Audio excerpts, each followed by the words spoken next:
మరింత తాజా సమాచారం కోసం చూస్తూనే ఉండండి చెన్నై టుడే. సబ్స్క్రైబ్ చేయండి, లైక్ చేయండి. మీరందరూ కలిసి నన్ను శాసనసభ నాయకుడిగా, ఎన్డీఏ శాసనసభ నాయకుడిగా ఎన్నుకున్నందుకు మనస్ఫూర్తిగా అందరికీ నమస్కారాలు తెలియజేస్తున్నా.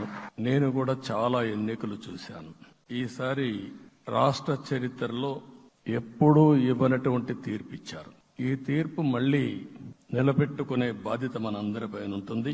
అయితే రాష్ట్రంలో ఉండే 5 కోట్ల ప్రజలందరికీ శిరస్సు వంచి పాదాభివందనం చేస్తున్నా. ఈ రాష్ట్రాన్ని కాపాడుకోవడానికి మీరు చూపించిన చొరవ కోసం ప్రజలు గెలిచారు.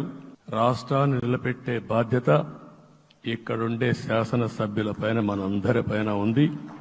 ఈ విషయం మనం గుర్తుపెట్టుకోవాల్సిన అవసరం ఉంది. ఈరోజు మనం చూస్తే 175 సీట్లకు గాను 164 సీట్లు గెలిచాం. అంటే 11 సీట్లే ఓడిపోయాం. అంటే స్ట్రైకింగ్ రేట్ 93%. అంటే మామూలుగా 93% రావడం అనేది దేశ చరిత్రలోనే అరుదైన అనుభవం ఇది. అలాంటి అనుభవం ఇక్కడ చూపించారు. ఓటింగ్ కూడా 57% ఓట్లు వేశారు. మనకు 50% ఓట్లు వేస్తే ఎక్కువ అనుకుంటాం. అలాంటిది 57% ఆవరేజ్గా ఈ రాష్ట్ర ప్రజానీకం మనల్ని ఆశీర్వదించారంటే మనలో ఎంత బాధ్యత పెరిగిందో మనం ఒక్కసారి గుర్తుపెట్టుకోవాల్సిన అవసరం ఉంది. ప్రజలు మన మీద నమ్మకం పెట్టుకున్నారు. పార్లమెంట్ ఎన్నికల్లో కాదు, అసెంబ్లీ ఎన్నికల్లో చూస్తే 95,000 ఓట్ల మెజారిటీతో గెలిపించారు. గాజువాక 95,000 ఓట్ల మెజారిటీతో గెలిపించారు. నేను, పవన్ కళ్యాణ్ గారు ఢిల్లీకి వెళ్ళినప్పుడు, పురంధేశ్వరి గారు వచ్చినప్పుడు ఈ రాష్ట్రంలో ఇచ్చిన మ్యాండేట్ వల్ల ఢిల్లీలో మమ్మల్ని అందరూ గౌరవించే పరిస్థితికి వచ్చారు. మీ గెలుపు వల్ల ఈరోజు ఆంధ్రప్రదేశ్ రాష్ట్ర ప్రతిష్ట పెరిగింది, గౌరవం పెరిగింది. ఇప్పుడే పవన్ కళ్యాణ్ గారు చెప్పినట్టు వారి యొక్క సమయ స్ఫూర్తిని నేను ఎప్పుడూ మర్చిపోలేను. మొట్టమొదటిసారిగా నేను జైల్లో ఉన్నప్పుడు వచ్చాడు. వచ్చినప్పుడు నన్ను పరామర్శించాడు. బయట వచ్చి ఈ రాష్ట్రం అంత మునుపు చెప్పినా, అంత మునుపు అనేక సందర్భాల్లో ప్రభుత్వ వ్యతిరేక ఓటు చేయకూడదని చెప్పారు. కానీ నన్ను చూసి బయటికి వెళ్లిన తర్వాత ఈరోజు తెలుగుదేశం జనసేన పొత్తు పెట్టుకుంటున్నామని చెప్పిన మొదటి వ్యక్తి పవన్ కళ్యాణ్ గారు. అప్పటికే బీజేపీతో పొత్తుంది. బీజేపీ, తెలుగుదేశం, జనసేన 3 పార్టీలు కలిసి పోటీ చేస్తామని కూడా చెప్పి మళ్లీ ఆ ప్రయత్నం చేసి కడాన రాష్ట్ర ప్రయోజనాల దృష్ట్యా బీజేపీ, తెలుగుదేశం, జనసేన పొత్తు పెట్టుకున్నాం. మనస్ఫూర్తిగా ఆయన అభినందిస్తున్నా. ఆ రోజటి నుంచి ఎలాంటి పొరపక్షాలు లేకుండా కలిసి పనిచేశారు. అందరూ అభ్యర్థులు కూడా ఈ ఎన్నికల్లో కష్టపడిన విధానం గాని ఇంత కష్టం నేను ఎప్పుడూ చూడలేదు. ఒక్క మాటలో చెప్పాలంటే ప్రతి ఒక్కరూ మనసు పెట్టి పనిచేశారు. అందుకే ఈ గెలుపు వచ్చిందని చెప్పి కూడా నేను మీకు తెలియజేస్తున్నా.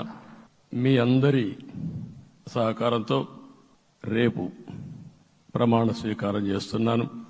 దానికి మీ అందరికీ ధన్యవాదాలు.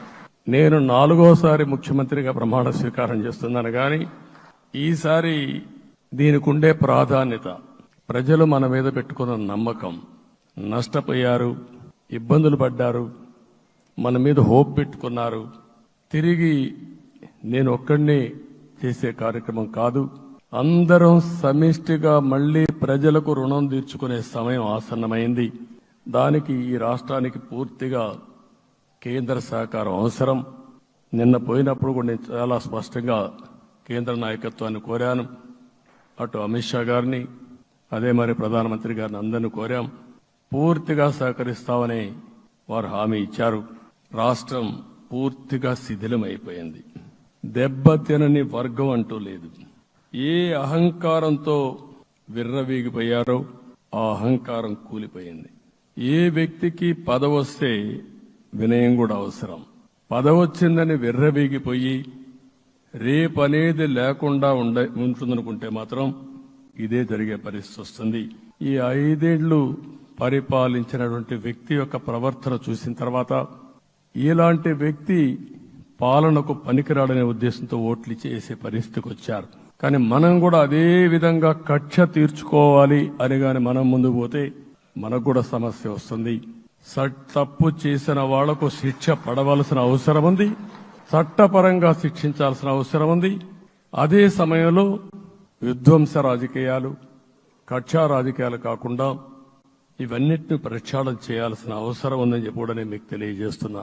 సభను కూడా ఎన్నోసార్లు పవన్ కళ్యాణ్ గారు చెప్పారు, భవిష్యత్తులో ఆంధ్రప్రదేశ్ శాసనసభని ఒక గౌరవ సభగా చేసి ప్రజా సమస్యల్ని చర్చిస్తామని చాలా స్పష్టంగా చెప్పారు. అలాంటి బ్రహ్మాండమైన వాతావరణం క్రియేట్ అవుతుంది. దానికి ఒక శాసనసభాపక్ష నాయకుడిగా నేను హామీ ఇస్తున్నా. మళ్లీ ఈ సభను గౌరవ సభగా ఈరోజు మన పరిపాలన ప్రజా ప్రభుత్వంగా మనం ముందుకు పోవాల్సిన అవసరం ఉంది. ముందుకు పోతామని చెప్పి కూడా నేను మీకు తెలియజేస్తున్నా. అతి ముఖ్యమైన ప్రాజెక్టు పోలవరం, దీన్ని పూర్తి చేసే బాధ్యత, దీన్ని పూర్తి చేసి నదుల అనుసంధానం చేసి మన అందరం ప్రతి ఒక్క ఎకరాకు నీళ్లు ఇవ్వగలిగితే దానికంటే బ్రహ్మాండమైన కార్యక్రమం ఏమీ ఉండదు. వ్యవసాయ రంగం స్టెబిలైజ్ అవుతుంది. ఇది సాధించడానికి అన్ని విధాలా కష్టపడతామని చెప్పి కూడా నేను మీకు తెలియజేస్తున్నాను.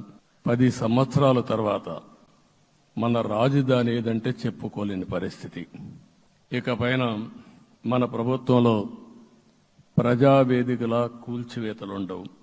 3 రాజధానులంటూ రాష్ట్ర భవిష్యత్తు ఆటలాడే పరిస్థితి ఉండదు. మన రాజధాని అమరావతి, అమరావతి రాజధాని, విశాఖపట్నం ఆర్థిక రాజధానిగా, ఒక ప్రత్యేకమైన సిటీగా, ఆధునికమైన నగరంగా తయారు చేసుకుందాం. విశాఖపట్నాన్ని మర్చిపోయే సమస్య లేదు. తగిన గుర్తింపిస్తాం, అభివృద్ధి చేస్తాం. కర్నూలుని అన్ని విధాలా అభివృద్ధి చేసే బాధ్యత Telugu Desam party, Janasena, BJP, NDA కూటమి తీసుకుంటామని కూడా హామీ ఇస్తున్నాను. మనలో ఏ కోశాన కూడా అహంకారం ఉండకూడదు, అరాచకం అనేది ఎక్కడా కనిపించకూడదు. ఈ రాష్ట్రంలో అశాంతికి చోటు అనేది లేకుండా ముందుకు పోవాల్సిన అవసరం ఉంది. రాష్ట్ర ప్రజలందరికీ హామీ ఇస్తున్నా, సీఎం వస్తున్నాడంటే చెట్లు కొట్టేయడం, లేకపోతే రోడ్లు మూసేయడం, షాపులు బంద్ చేయడం, పరదాలు కట్టుకోవడం అవన్నీ ఉండవు. సీఎం కూడా ఒక మామూలు మనిషిగానే వస్తా, అందరితో కలిసి ఉంటాం. నేను సీఎంగా ఉన్నా, మా మిత్రుడు పవన్ కళ్యాణ్ గారు ఏ హోదాలో ఉన్నది కూడా రేపు అనౌన్స్ చేసుకుంటాం. మేమందరం కూడా సామాన్యమైన వ్యక్తులుగానే వస్తాం మీ దగ్గరికి, మీలో ఒక వ్యక్తిగా ఉంటాం. మాకు హోదా సేవ కోసరం తప్ప పెత్తనం కోసరం కాదు. శాసనసభ నాయకుడిగా ఎన్నుకుంటారనే ఉద్దేశంతో, ముఖ్యమంత్రి అవుతాను ఉద్దేశంతో రోడ్లన్నీ కూడా నిలిపేస్తాను. నేను ఒకటే చెప్పాను, మేము వచ్చినప్పుడు ఒక్క నిమిషం, ఒక సిగ్నల్కి ఇంకొక సిగ్నల్కి కొద్దిగా గ్యాప్ పెట్టుకోండి. అవసరమైతే ఒక 5 నిమిషాలు లేట్ అయినా మాకు పర్వాలేదు, కానీ ప్రజలు ఎవ్వరికీ ఇన్కన్వీనియన్స్ కలగకూడదని చాలా స్పష్టంగా ఆదేశాలు ఇచ్చాం. కాబట్టి అవన్నీ మనం చేద్దాం. దాడులు చేసి బాధితులపైనే కేసులు పెట్టే పరిస్థితి ఉండదు ఈ రోజు నుంచి. అది కూడా మనం చూశాం. ఏ ఒక్కరి ఆత్మగౌరవానికి భంగం కలగదు. ఒక పాజిటివ్ గవర్నెన్స్ అన్ని చోట్ల కనబడుస్తుంది. ప్రజాహితం కోసమే పనిచేస్తాం. ప్రతి నిర్ణయం, ప్రతి అడుగు ప్రజల కోసమే ఉంటుంది. స్టేట్ ఫస్ట్ అనే నినాదంతో ముందుకు పోతాం. ఈ రోజు మన రాష్ట్రానికి కూడా సముచితమైన గౌరవం